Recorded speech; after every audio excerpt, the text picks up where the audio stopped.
You are listening to Radio Free Humanity, the Marxist-Humanist podcast. My name is Brendan Cooney. And I'm Andrew Kleiman. On today's episode, I talked to Andrew about a paper he wrote a while back called Alternatives to Capitalism, What Happens After the Revolution. It's a great paper and it's a great discussion, so we hope you enjoy it. To hear more episodes of Radio Free Humanity, to read more about the issues discussed, or to join in the conversation, please do visit Marxist-Humanist-Initiative.org. You can also make a donation to the podcast there on the website. You can subscribe to the podcast. You can leave a comment, write us a message, and all those good things. While our podcast is hosted by Marxist-Humanist Initiative, the views expressed by co-hosts and guests of Radio Free Humanity are their own. They do not necessarily reflect the views and positions of MHI. Regular listeners will know that we release this podcast every 2 weeks, but we're actually going to take a week off for the New Year's, so our next episode will be on January 8th of 2021. In just a moment, we will begin our main segment, but first, as we do in every episode, Andrew and I are going to take a few minutes to talk about some current events. So for this current events segment, we're going to talk about a piece in Jacobin magazine by Benjamin Fong and Dustin Guastella entitled The Siren Song of Pro-Worker Conservatism. When I saw this piece last week, Andrew, I immediately thought to myself, whoa, did they listen to episode 21 of Radio Free Humanity? Is this a response to that episode? Because in episode 21, we, amongst other things, we critiqued a piece by Dustin Guastella. We compared that to something Tucker Carlson, the conservative commentator, had recently said and suggested that the difference between the two wasn't very significant. And here, a few months later, Dustin Guastella is writing a piece in Jacobin trying to differentiate his social democratic economic populism from Tucker Carlson's right-wing racist economic populism.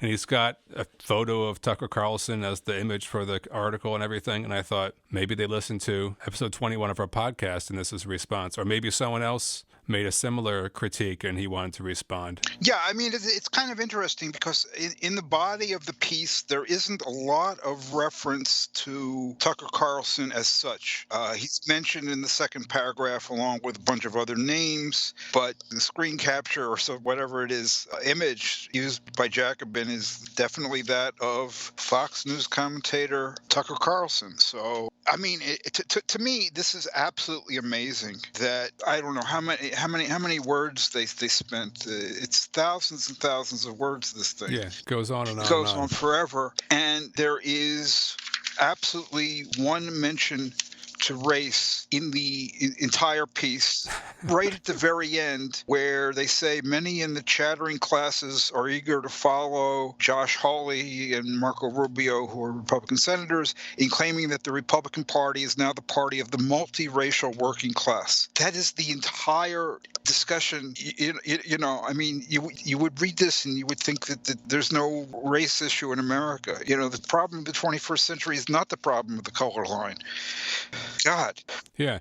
The only differentiation he's able to make in this article, or they are able to make, at least that they attempt to make, is that conservative economic populists aren't serious about their economic populism because they are opposed to taxes and unions.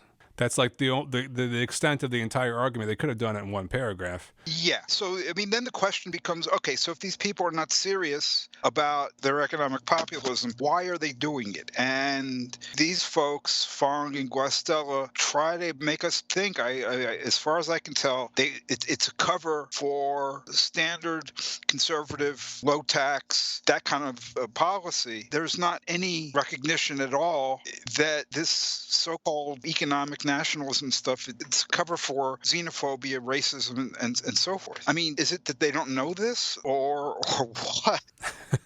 I mean, it really bothered me to hear some of these people being called conservatives because they're conservatives. And then there's people like Tucker Carlson, who is like... Yeah, he's a fascist. You know...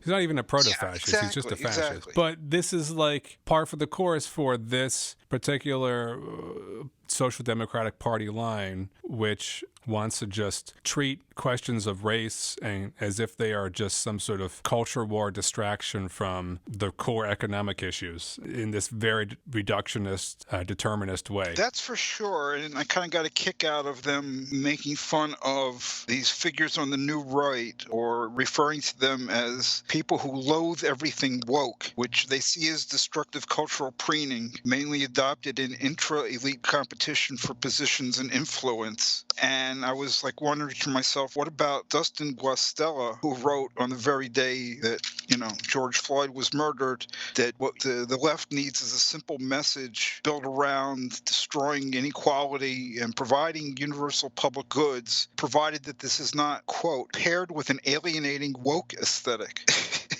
So, and woke is, of course, a word that originates in Black community. So, the failure to discuss issues of race and racism is not accidental here, it seems to me. No, it's very intentional, and it's part of like a long political bias or political orientation that they are desperately trying to hang on to, despite the fact that events all around us this year have, and even over the past 4 years, have consistently pulled the mass of people in this country away from that sort of orientation. They still cling stubbornly to that orientation.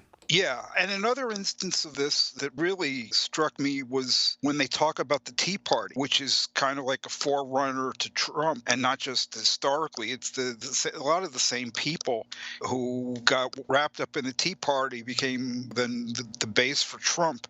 And here's how, if you don't know anything about the Tea Party, here's how Fong and Guastella explain it to you. It was, quote, an insurgency based on cutting taxes and deregulation. In other words, exactly the program many conservative elites wanted. What about birtherism? What about this idea that we have to take back our country, that the liberal elite are taking our country away from us and our freedoms away from us, and Obama's a socialist? And I'm actually reading right now a book by Christopher Parko and Matt Barreto, who are political scientists, and it's about the Tea Party, and it's called Change They Can't Believe In. Basically, they say, okay, there are some more like dedicated Tea Party activists who had like the kind of goals that Fong and Guastella are talking about, but like the mass base of supporters, followers of the Tea Party, very clearly what drove them was real fear and hatred of Obama as the representative of this new culture, taking away, threatening their culture. And a lot of like, this guy should not be president because he's not a citizen. He's born in Kenya and he's a Muslim and all of that kind of stuff. That's what was really driving them, in addition to standard racism and stuff like that. So there's just like this unreality to this piece by Fong and Guastella, as if there are no race issues nor racism, nor it just is not part of the American political scene. Yeah, but I think I think it is intentional. It's not like they just have their blinders on. I think it's an intentional strategy to push a particular party line, especially like in the DSA. I think I was doing some reading. I think Dustin Guastella is involved in apparently he's from Philadelphia, which is where I'm from. And he's involved in the Philadelphia DSA, and he's part of, it's a multi-tendency organization. He's part of a tendency that for years has been trying to create a platform, the DSA, that is very opposed to discussing race or an identity, and is, a very economic determinist sort of, we're going to campaign for Bernie Sanders and campaign around these economic populist issues, and we're just going to not talk about race at all. I don't follow DSA internal politics, but apparently it's, been a controversial stance to take. People have felt, I guess, silenced by this sort of people who are pushing this sort of platform. But, this Dustin Guastella is apparently very involved in this particular these type of politics within the DSA and trying to promote this really crass economic reductionism at the expense of any sort of discussion of fascism and racism in this country, which is ridiculous in Philadelphia. I don't know how you're supposed to get people in Philadelphia to join your organization if you're ignoring, it's a minority city. There's a lot of issues of race and equity in Philadelphia, and you can't just knock on people's doors and talk about universal health care and Bernie Sanders and ignore police violence and gentrification and all the, economic inequality and COVID and all those very racialized issues that are part of everyday life living in the city is just ridiculous. But you know what? The thing is, this is the line of the labor bureaucracy of which Dustin Guastella is a part, going way, way back. This goes back to the 30s. This goes back even before. Even Eugene V. Debs couldn't get his head around the race question in this country. It goes back very, very, very, very far. The thing is, this is 2020. This is not 1920. It's like they haven't learned anything. Well, that's all the time we have for our current events segment. Up next, our main segment, Alternatives to Capitalism, What Happens After the Revolution. For today's podcast, we're going to be talking with Andrew about a paper he wrote back in 2004 entitled Alternatives to Capitalism, What Happens After the Revolution. Of course, folks should read the paper themselves, and we'll post a link in the podcast description. So, Andrew, you wrote this back in 2004. Can you give us a little bit of context about why you wrote it, what the political situation was at the time?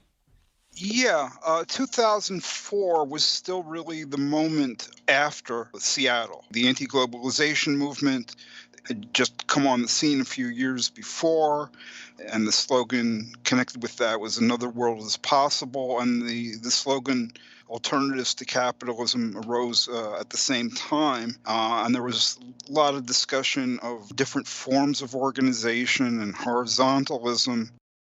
I heard this phrase, alternatives to capitalism, and so I said, oh, good, people are going to be discussing what capitalism is, because you have to understand what capitalism is to understand what an alternative is. But that didn't happen. I mean, there was just this assumption that we know what capitalism is. I think actually that capitalism just functioned as this empty signifier, this box, and people filled it whichever way. And I think if people just assumed they knew what capitalism was, there goes along with that an assumption that you know what needs to be changed and you know how change happens. And I think that there were a lot of, and there still are, nothing has really fundamentally changed in that situation. There was assumption, we know what needs to be changed, we know how it's going to be changed, and that reduces everything once again to a question of just activity, do, and market, so we can get our stuff across to the people who somehow don't see things our way. Like I mentioned, there was all this focus on forms of organization, which goes along with this. Once you have all the questions worked out, conceptually, it's just what's the right organizational form to make this happen? I just thought that so much of that was wrongheaded. I was finding it very frustrating, and I wanted to say, halt. Let's have a real serious discussion from the very start, and it's got to start with what is capitalism? And when you say forms of organization, just so people are clear what you mean by that, you're talking about focus on different, like activist groups, their own internal organizational structure, or prefigurations of political forms of organization that a future society might have. Yeah, well, the prefiguration thing was kind of coming around to prominence at that point, and when people talk about forms of organization and make a big deal of it, they're often saying, these are forms of organization for us in the present. Yeah, that prefigure or are harbingers of how the new society will be structured or organized. But it's do we want vanguard parties? Do we want hierarchical leadership? Do we want horizontalism? Is workers' control, workers' self-management? Is that the road to the new society? It's a big complex of things that can get wrapped up in forms of organization. But basically, the underlying preconception of people who focus on this is that this is really the essential question to work out how we make decisions, who makes decisions. They think that that's kind of the be-all and end-all of how to move from capitalism to socialism, and that the difference between the two is who's making the decisions and how they're making the decisions. In other words, is it orders coming down from corporate board of directors, or is it shop floor committees or people in Zuccotti Park just coming to consensus or whatever it might be? So was the main goal of the paper to confront that sort of conceptualization of alternatives to capitalism, or did you have other targets in mind as well to critique and respond to? The main point of the essay was, look, these are not just questions of activity, and they're not questions of designing, forms of decision making. There are real theoretical questions at stake here, questions that need to be answered. We don't yet have the answers, but real thought, real theorization is needed to answer these questions of, like, what is a viable liberatory alternative to capitalism? What does happen after the revolution? So it's really a call to have some concerted thinking, theory not as a product, but as a process and as an ongoing process. That's what I think is needed. And this is also, just to say this, is directly, it goes against very prominent idea now and then, is that all of these questions can be left to after the revolution, so to speak, after the seizure of power, or after whatever it is, so that we can now focus very narrowly on activity and getting power in some way or another. And then all these other things can be worked out, and we can experiment our way or whatever to the new society. So I was like, no, we got to think things through, and we got to think them through now. Can you speak at all to the reception of the essay? Well, it's been pretty uniformly hostile. Um, when You it's can tell you did a good job if there's a hostile yeah, response. it's when they don't hate what you say that you got to worry. Yeah, I mean, it's been pretty hostile. I mean, there have been from the beginning people who really like this, and there have been people who tried to get others in the left to treat it seriously and the issues that it raises, to treat them seriously, but they've always met very strong resistance, or at best indifference, and after a while they give up and they go off in another direction. So it's never gained that kind of traction, but there is a tremendous resistance, and with a lot of affect and emotional resistance on the left across all kinds of tendencies to thinking and talking about the character of the new society and the problems involved with getting there, and the problems involved in how would we have a different society, what are the different principles that could be viable to organize billions of people to produce and consume and so forth and work things out. Working things out, there's a lot of forms of organization, but the rest of it not. It's something that people really not only don't talk about, but they don't want to talk about. Why do you think that is? Yeah, I think one thing is that people know that they don't have the answers, that this is not worked out. And I think a lot of people, probably most people, when they don't have the answers to something, they feel very uncomfortable, and they really don't like that frustration, and they try to divert their attention elsewhere. So I think that that's a lot of it. But I also think that there are all kinds of different ideas out there.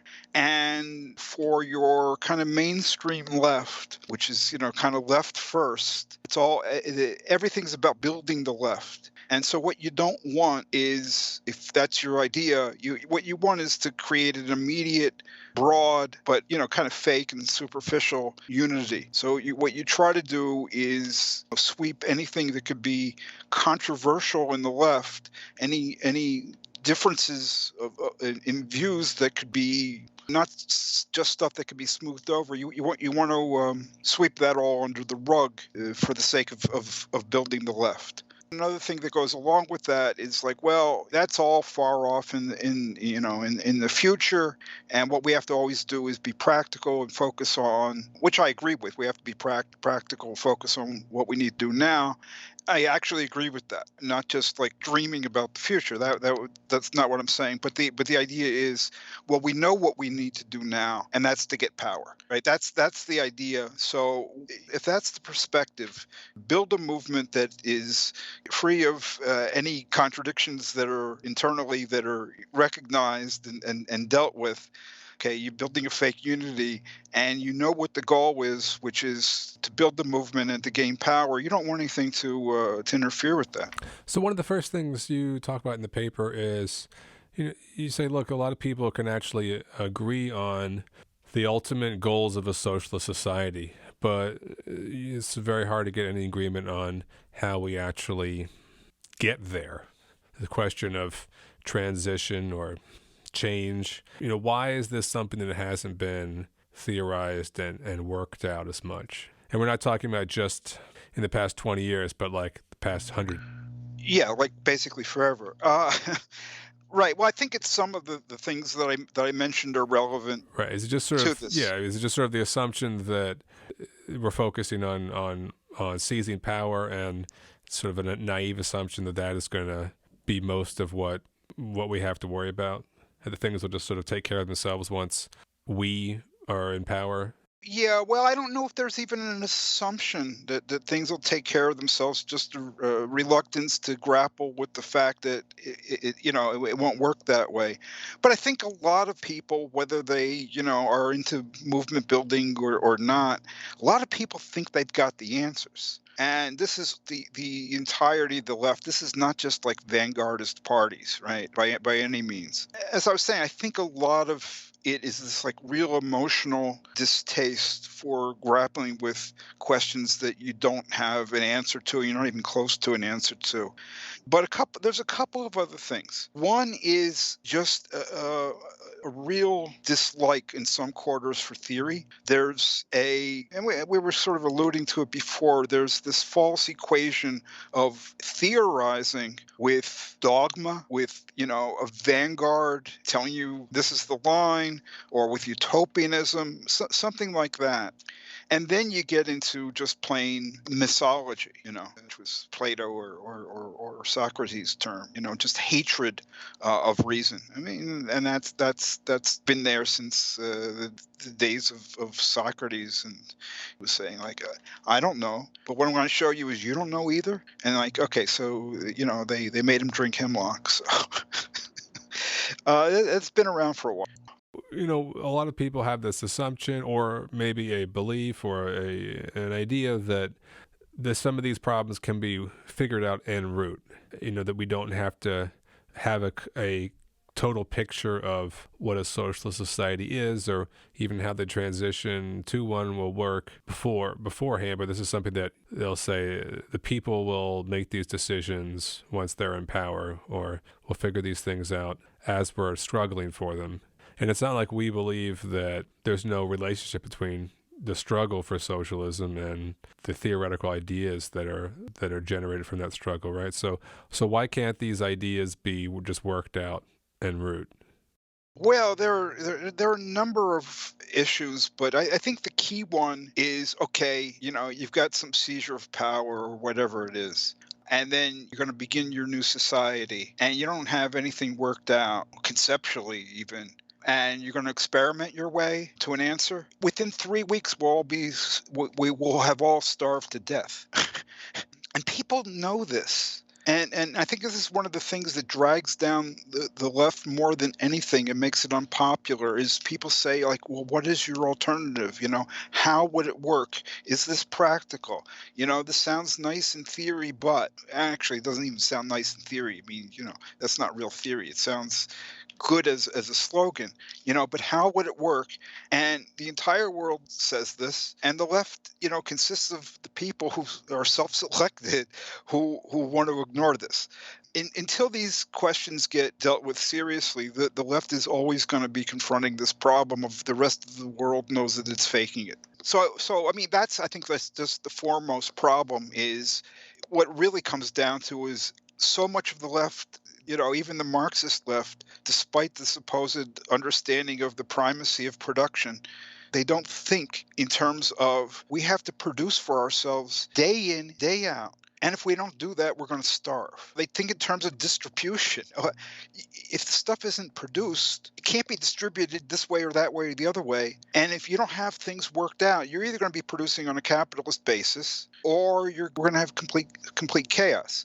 But there are other things as well for why you have to be prepared and ready, and you can't just leave this all to the future, which is like, as the Russian revolutionaries saw, the counter-revolution is there and it's waiting to take back power. And what do you do in that kind of a situation? You don't have time to just work this out by discussions that you haven't had before. I mean, they weren't really prepared for that, and they suffered greatly. I don't know, how much better they could have done, even in an ideal case, but they weren't prepared for that. And the smaller the country, the bigger the problems that they're going to be, because a small country in a big sea of capitalism, it's going to be crushed unless it gets help from abroad. And what do we have worked out, not only in terms of organizations and institutions to provide that help? What do we have in terms of consciousness of the need for world revolution, and what do we have in terms of an internationalist sentiment on the left? All of that has to happen, and that requires people understanding the enormity of the problems that we're grappling with. Also, let's say we have some major changes in the world, and people have in the United States have not come to grips with the fact that there's tremendous inequality in the world. I mean, just massive inequality. And if you're not improving the lives rapidly, materially, big changes in the third world, I mean, people aren't going to want any part of your revolution. So are we prepared to deal with that? That it's not just like the United States and Britain and Germany, and that we're making our lives better here, that we have to attend to the entire world situation. There are all of these things that need to be thought through regarding the future, and it's just crazy to start with. Well, we'll work that out when the time comes. Nobody serious about what they're talking about ever does that. Oh, well, we're going to build a bridge. Well, how are we going to build a bridge? Do we have any principles of engineering? Do we have supplies? Well, we'll work that out when the time comes. Let's just like walk into the river. I mean, that's absurd. The essay starts off with this quote from Raya Dunayevskaya that says, "We have faced the harsh reality that unless the inseparability between the dialectics of thought and of revolution does exist, any country that does succeed in its revolution may retrogress, since the world revolution cannot occur at one stroke everywhere and world capitalism continues to exist." So, in which speaks, I think, to some of what you were just speaking about. But what does she mean by the inseparability between the dialectics of thought and revolution? Like, why did you put this quote up front at the top of the paper?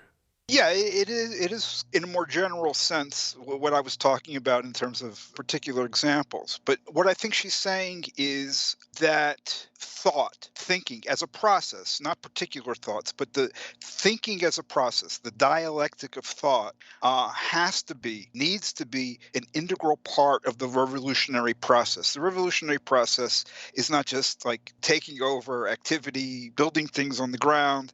This requires some real thinking things through, because what we're talking about is a total transformation of what we have now. And if you shove that to the side, the thinking is, oh, well, that's for the theorists and that's a hobby. You're going to wind up really screwed on the side of activity, because the activity needs the thought as what guides the activity. It's not mindless activity that's needed; it's thoughtful activity. So I think that's what she was getting at. So sometimes we hear this argument that, look, the future post-capitalist society, the future socialist society, needs to be all about the self-emancipation of the working class. So it would be taking that self-emancipation, that self-control out of the equation if we tried to solve all these issues now before the working class is in power. I mean, maybe you've already sort of attended to what the problems are with that sort of thinking, but do you have any additional arguments against that? Yeah, I mean, the additional argument is that the premise that theorization is somehow contradictory to, inimical to working class self emancipation, I think is just completely wrong. Okay. Now, it would be completely wrong to say we have some elite theorists and they do the theorizing and they boil down the results and hand it to the masses who just implement that. Okay. That would be totally in conflict with the self-emancipation of working people. But that's not what I'm saying. Okay. What I'm saying is this theorization requires everybody. It requires the people who've got, some education and background, because it's certain things are easier for them. It requires the people who have real life experience. Being able to convey the lessons of their real life experience is easier for them than for people who don't have that experience.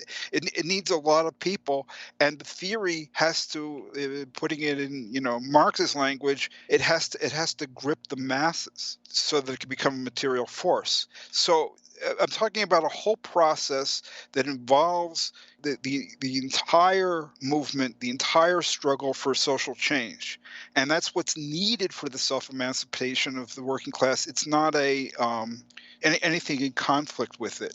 And in this essay, I talk about something I was lucky to find on the ZNet website, where there was this narco-syndicalist named Marco. This was back in 2003. And he wrote, quote, "Anarcho-syndicalism demands that the detailed thinking about a future economy is to be decided by the liberated working class itself, not by a prior group of intellectuals. That is working class self-emancipation." The long life of an internet quote.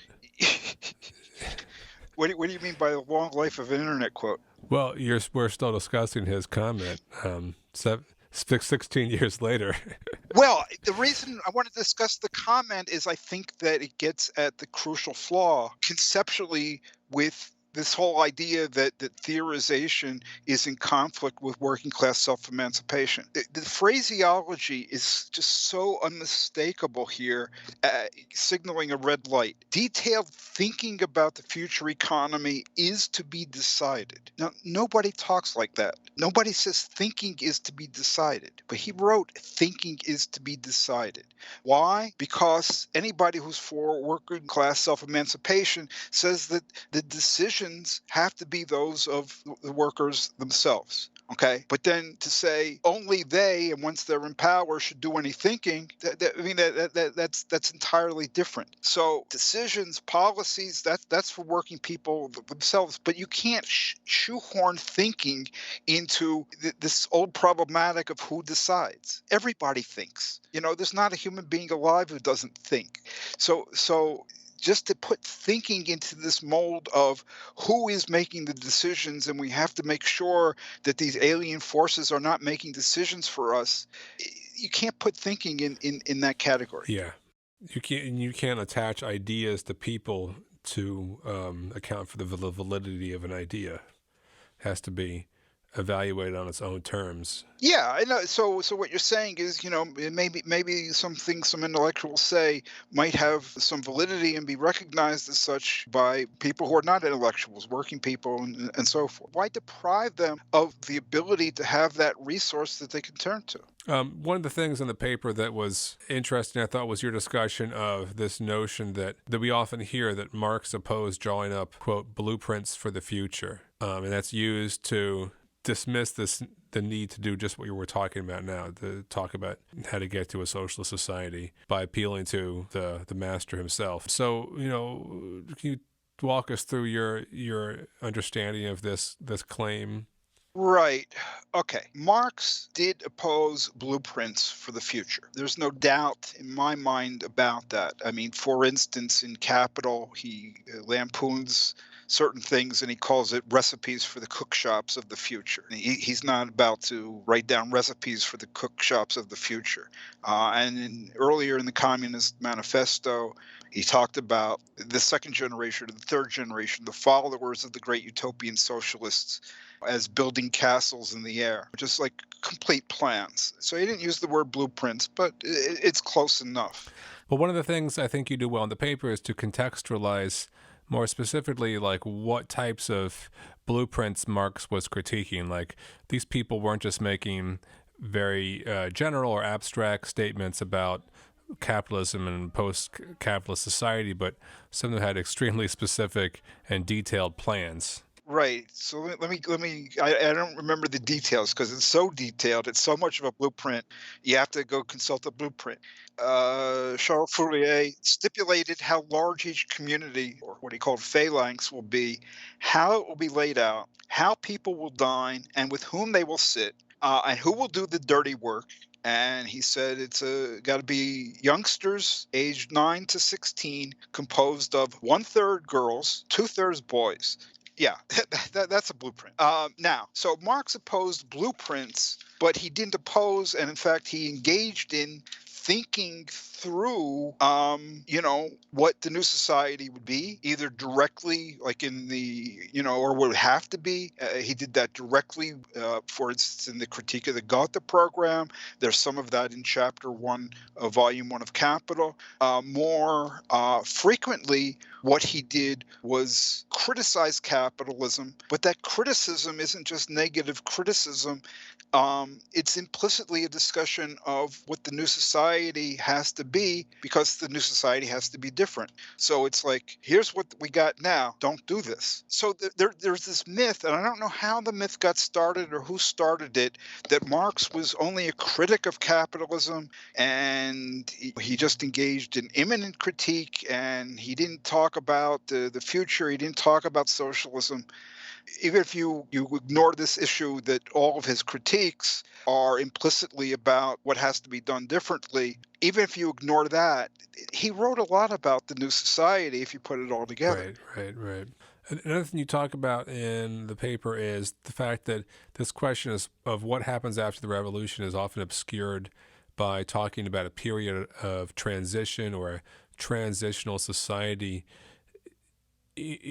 People sort of hand wave and say, well, there'll be a transition and then we'll get to this. So, what is being obscured here, or what are the dangers of not clearly defining what we mean by transition? Should we replace the word transition with something else?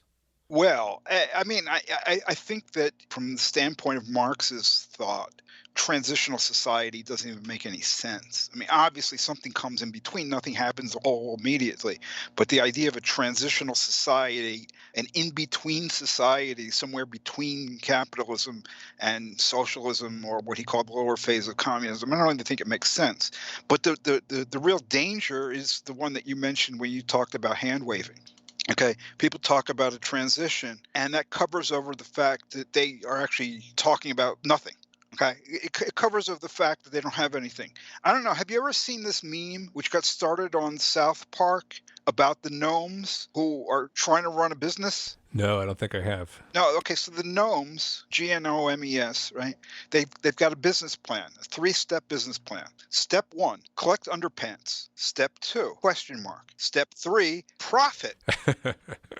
Okay, now the way this works on the left is step 1, take power. Step 2, transition. Step 3, socialism. Okay, but it's the same thing. That transition is just like a question mark. They're all very good at talking about, like, okay, we take power and we can have Medicare for all, or whatever the programs are, and then they make fun of us as, they say, well, you don't have any idea of what to do in the new society. It's all just some abstractions from each according to their ability, each according to their need. But how do we practically make change? They're very good at making change as long as it remains within the confines of capitalist social democracy, right? Moving beyond that to new principles of organization, new principles of production, new ways of living, they don't have anything. It's a very big problem. It's not an easy one to solve. I'm not saying the fact that they don't have a solution, they don't have answers. I'm not criticizing them for that. What I'm saying is, they say we don't have any of the answers. But my point is that the answers that they have go up to the point of we're going to have Medicare for all, and actually breaking with value production, actually breaking with this quest to expand value more and more, getting rid of the indirect sociality of labor, monetary relations. They don't have a clue. Okay, I'm not saying that we have it all worked out. Certainly not. But this idea of transition just sweeps all of that under the rug, right? As if somehow it's going to just like naturally, gradually just happen on its own. We don't have to worry about it. Well, that's why should we believe any of that? Well, speaking of gradual, you also have a critique of gradualism in the paper by way of some discussion of Hegel. Do you think that's something you can boil down concisely here? I think I can explain it. Okay, yeah, I mean it's my critique, but it's taken straight from Hegel's Science of Logic. He just makes fun of this idea of gradual change, things gradually coming to be or gradually ceasing to be, like capitalism gradually ceases to be and it becomes socialism.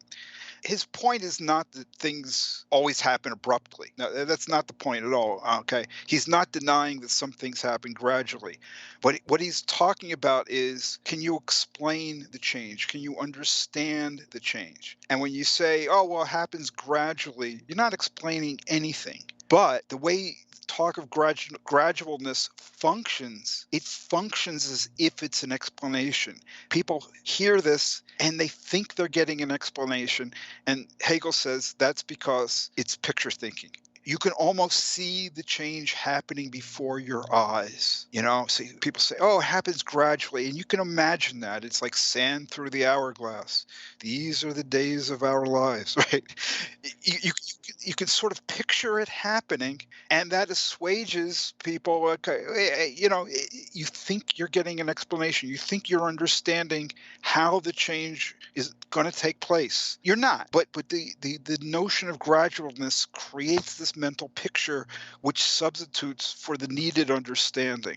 Okay, so what Hegel says is, what we don't need is this talk of gradualness. What we need is a conceptual understanding of, here we have this, in our case it's capitalism, and here we've got something else, socialism. We have to understand what is like the opposition between the two. What are the principles or the parts that constitute the negation of capitalism? What are the negations of capitalism, wherein if we have these negations, we've got socialism? That is not a matter of gradualness. This is a conceptual question. So he says it's abstract and it's abrupt, right? Not that the changes are going to be abstract and abrupt necessarily, but conceptually it's this and then it's that. That's abstract and abrupt.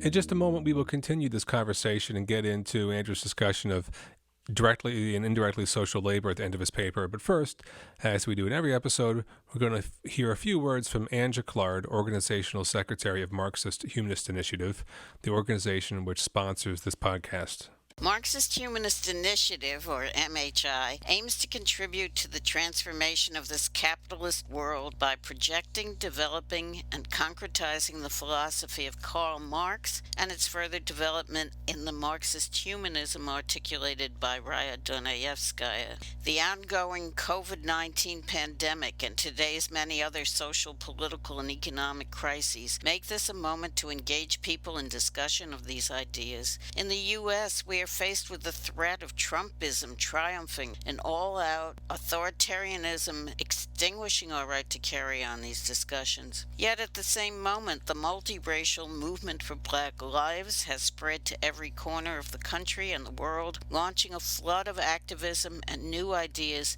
that deepen the concept of freedom. MHI is dedicated to the task of proving theoretically that an alternative to capitalism is possible. We are distinguished by our economic analyses in which we do not merely assert but demonstrate that the only opposite to the current world economic system is its abolition and replacement with one not based on the production of, quote, value, close quote. Because capitalism cannot be fundamentally reformed, attempts to reform it lead to an intensification of state capitalism, not to socialism. We are not a political party, nor are we trying to lead the masses who will form their own organization and whose emancipation must be their own act. But we have seen that spontaneous actions alone are insufficient to usher in a new society. We seek a new unity of philosophy and organization in which mass movements striving for freedom lay hold of Marx's philosophy of revolution and recreate society on its basis. Our ideas and actions, as well as our structure and rules, are guided by the interests of working people and freedom movements of people of color, LGBTQ people, other minorities, women, youth, and all those around the world who are struggling for self-determination in order to freely develop their own human natures. We have no interests separate and apart from theirs. To this end, we open our website to the widest possible dialogue with people around the world. We intend to practice as well as espouse a two-way road between our organization and people outside it as essential to developing a single dialectic in the relationship of theory to practice, and as the way to assure the survival of Marxist-Humanism. Please join us. So the last part of this paper presents an argument that Marx's discussion of directly social labor, specifically, especially the way he talks about it in the Critique of the Gotha program, is pretty essential to understanding the character of a socialist society.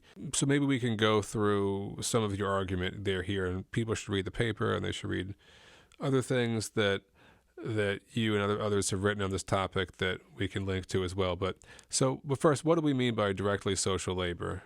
Okay, I think the easiest way to understand directly social labor is by considering its opposite, indirectly social labor. Okay, so in capitalist society, obviously labor is social.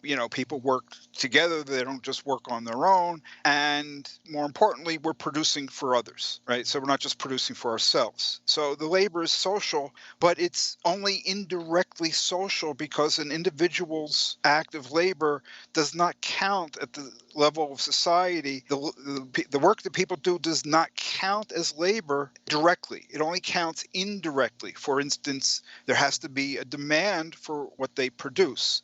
That's one consideration. Another is how much social labor you're doing isn't the same as how much actual clock hour labor you're doing. You could work for 3 hours, but if doing it slowly because you happen not to be well, or you're working with, on bad machinery, it's outmoded, and other people can produce the same kind of thing much more rapidly, well, what counts is the products that you're producing, not how much work you've actually done. So your hour of labor might only count as a third or a tenth of an hour of social labor. Okay, so an hour of labor does not directly count as an hour of labor. So it gets mediated through value relations that then appear as like market relations and prices and money and all that kind of stuff.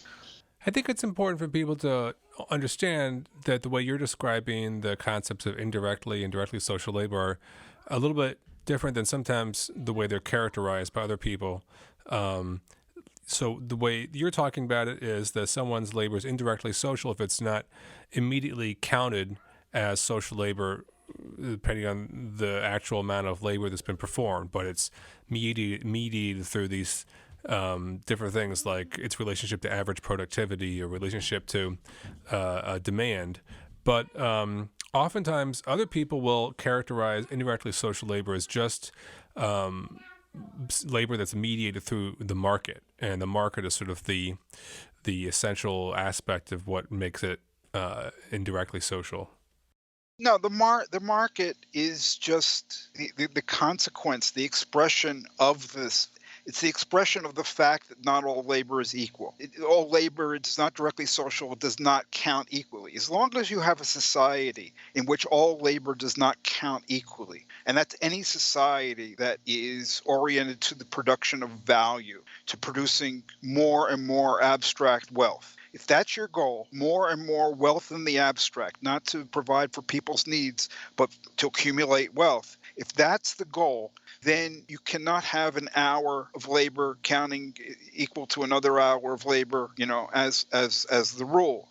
You can't have that, because what you want to do is to get the most out of each hour of labor. Okay, so they can't be treated as equal, and that gets expressed and it gets enforced through market exchange and through money mediating. Okay, so you need to have money, and you need to have the markets mediating. But what they're mediating is a set of social relations and a way of producing that don't begin in the market. Hopefully listeners can begin to intuit why understanding this concept would be important for theorizing a socialist society.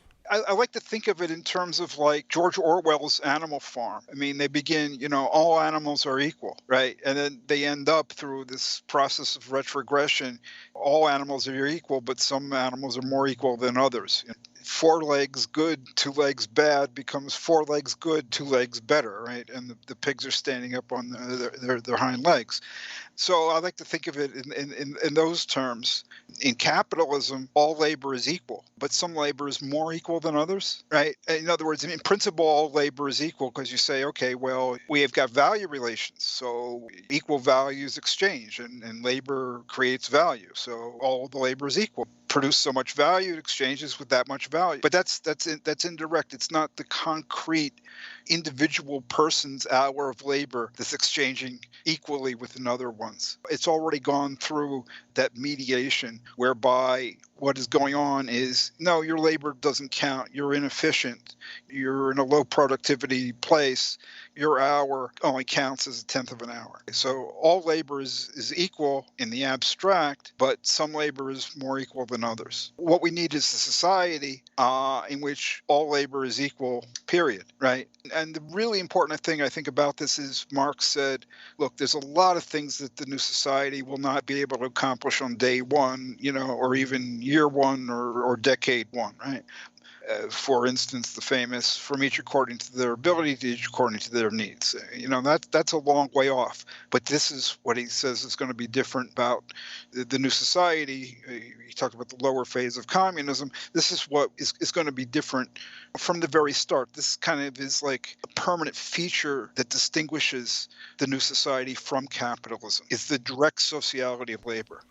A lot of people would agree that ultimately a socialist society needs to be founded on directly social labor. But you're arguing that Marx is saying that this is something that needs to be there on day one of the new society, and that it really can't be a non-capitalist society unless this is the case. How has that interpretation been received? Well, this has probably been the most controversial thing.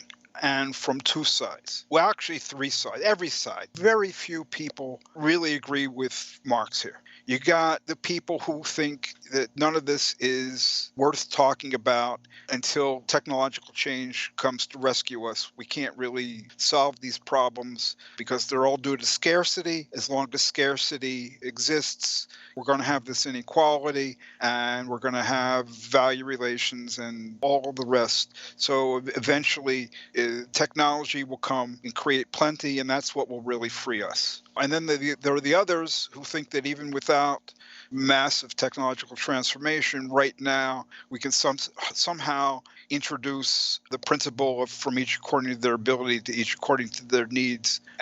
I think that such people don't even understand what that phrase means. It's just some sort of slogan that we meet people's needs or something to them, but that's not what it means. It's about overcoming the idea or principle that what you receive stands in some direct relationship to what you contribute. When you have from each according to their ability, each according to their needs, from each according to their ability, what you contribute, okay, is from your ability. To each according to their needs, that's what you receive and has no relationship to what you contribute. We can't break that right now. So there's those people who just kind of want to move into the future or throw up their hands and just say, we got to wait for the future, distant future, the higher phase of communism. The other people don't even want to get into this at all. They're all kind of just, we have to just stick to what we can do right now. And basically what they want is capitalism with social democratic programs or capitalism run by workers or supposedly run by workers. And some of them I've talked to have been kind of explicit about that. But they don't even want to listen to this stuff about directly social labor and actually like transforming the principles of production and the whole goal of production. And then of course there's all these people who think that we just make decisions, and that's all we need to do is make decisions. You link the issue of directly social labor to your critique of the notion of transitional society, and you write in the essay that with Marx's discussion of directly social labor as a foundation of socialist society, he was quote, he theorized the emergence of the new society as an absolute liberation rather than as a transition. By this, you're just talking about the fact that this period of transition is not some sort of transitional mode of production that exists half in capitalism and half in socialism, right? You're talking about a complete break with capitalism as soon as we have directly social labor. Is that what's going on here? Exactly that. I mean, in a certain sense, if you think of the process from capitalism to the higher phase of communism, there is a transition. That transition is the lower stage of the lower phase of communism. Okay, but that lower phase of communism is not a transitional society between capitalism and communism. It's a communist society, or what we would now say is a socialist society. Why? Well, there's not indirectly social labor. There's directly social labor. Okay. That is a revolution in the mode of production, in the relations of production. And along with that, there goes money, okay? Money is needed, because you've got this indirectly social labor. Money is what expresses the inequality of labor. What gets eliminated along with the labor being directly social, being no money, you don't have market exchange. Obviously, things will be brought to a certain place and there'll be a certain exchange, but the principle of the exchange is you're receiving in accordance to how much individual labor you've supplied to everybody else, okay? Not in accordance with the value of your products or how many products you manage to supply. It's a completely new mode of production. It's the basis for the entire future of humanity, including the communist mode of production, okay? It's a whole new society, and it's on its basis that we could maybe in the future, very distant future, beyond your lifetime of your kids, reach a society from each according to their abilities, each according to their needs. We're not going to get there until we've got this new foundation in which everybody's labor is equal in each concrete case, instead of having equal values, and the more products means more value, and all of this maximizing the production of value. We got to get rid of all of that stuff until we can move forward. And the thing that we can do right now is to establish a society in which if you work an hour, it counts as an hour. You might be old, you might be sick, you might be in the third world and you're working on less efficient technology. For some reason, demand for what you produce might collapse. Doesn't matter. You're part of the society. You've contributed. We're all in this together. That's what's involved. I would just encourage listeners to revisit Marx's critique of the Gotha program and read it carefully and pay attention to the way he talks about transition, lower phase, higher phase, and this issue of directly and indirectly social labor. I have to say that I think before I'd read some of the things that you'd written on the topic, Andrew, I didn't quite see what was going on in the document, but now it's very clear to me when I read it, but I can see how people often misinterpret what Marx is saying there. And pay particular attention to the phrase principle and practice are no longer at loggerheads or something like that. That's where the flashing lights should go off. Yeah, think about capitalism and the principle and then the practice and why they are at loggerheads. Well, that's all the time we have for this episode of Radio Free Humanity. We hope you have enjoyed this discussion and found it interesting and useful. If so, we hope you do write to us, leave us a comment, write us a personal message. We'd love to hear from you. Of course, you can subscribe to the podcast and leave us comments and put it on your RSS feed, do all those other good things that help make a podcast successful. And we hope you check out Andrew's paper, Alternatives to Capitalism, What Happens After the Revolution, and we'll post a link to that on the podcast description.